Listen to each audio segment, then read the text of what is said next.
Hi, my name is Rachel and I work for Unlocking Potential, and today I'm going to show you how you can make a scented lavender bag that you can pop under your pillow at night to help you sleep out of a sock. So hopefully you should go from this to this. I hope you enjoy the activity. So your lavender bag will need a whole cup of rice, and this is dried rice. If you don't have any rice around your house, then you can use lentils or dried beans, but rice is the best, so make sure it's dried uncooked rice. The next thing you're going to need is a sandwich box or a takeaway box. Then you are going to need some essential oils. So here I have chosen lavender and bergamot. Let me just turn this around.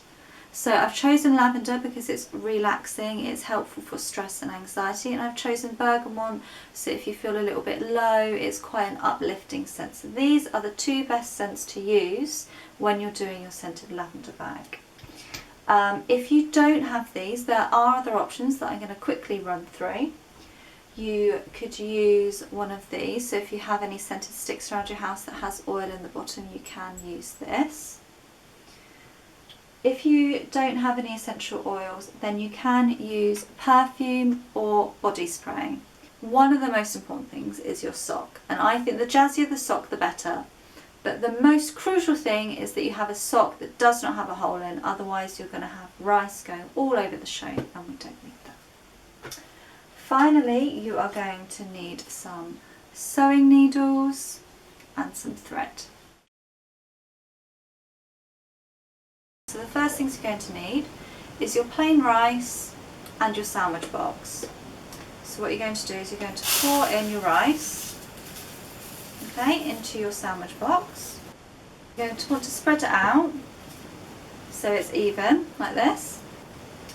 And then you're going to get your scented oils, so I'm going to use lavender. Take the lid off, 5 drops in. And if you are using perfume, you can just do 5 spritz. So once you've done that, you can just use your finger or you can use a spoon or a stick just to mix it all around. And what you're going to do then is you're going to put the lid on nice and tightly, and you're going to want to set that aside for at least a day, 48 hours if you really want the smell to set. So the reason why we do this is because the rice needs to be able to absorb the essential oils, so then the smell will last longer once you put the rice in your sock. This was one that I set aside 2 days ago, so now I'm going to open it up now. If you think it doesn't smell that strong, you can just pop a little extra bit of essential oils in there if you want to. Bring back your cup.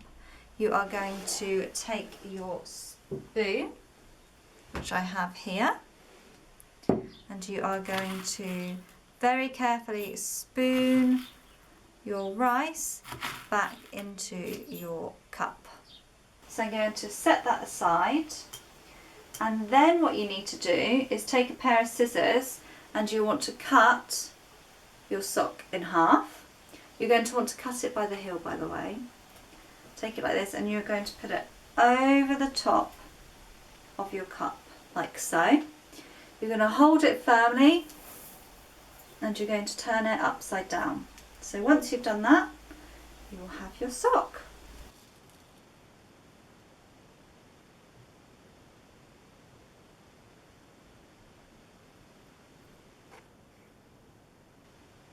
The next thing you need to do is fold the inside of the sock in, like so, until it's nice and straight, like that, okay? And then what we're going to do something called a running stitch all the way through.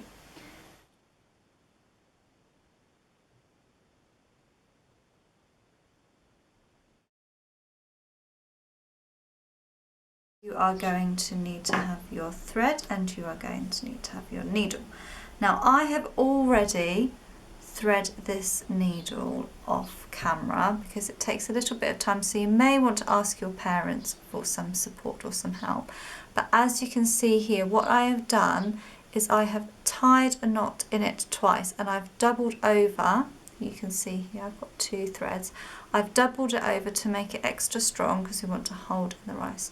Now the reason why I have created such a large knot is to prevent it from coming out the other side. Okay, so once you've done that, what you want to do is you're going to take your sock like so. Now with the first stitch, I'm actually going to open it up a little bit, and I'm just going to sew it through the mouth of the sock, just through one side so far, and I'm going to do a little close up now. So as you can see, I've just sewn one side all the way through. That is so you can hide your knot and your mess inside of your sock like so. And I'm going to teach you how to do what we call a running stitch.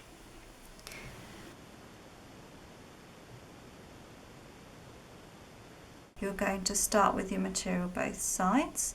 You are going to push your needle through the material. You're going to pull it out the back all the way until all the string is through, and then your needle is going to come through the back up to the top, and you want your stitches to be really close together.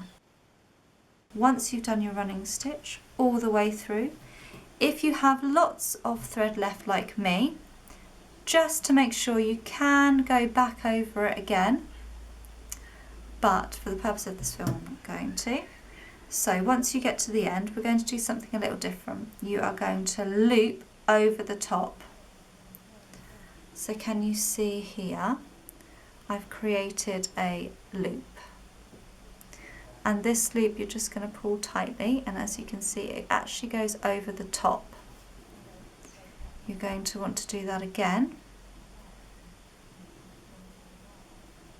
As you can see, there's a loop here, okay?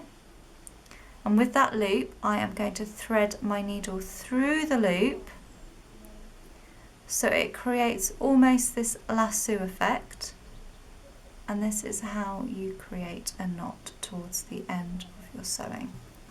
And you can do that a couple of times just to make sure.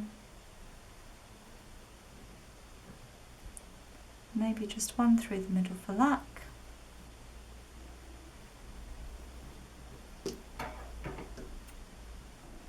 To trim your thread.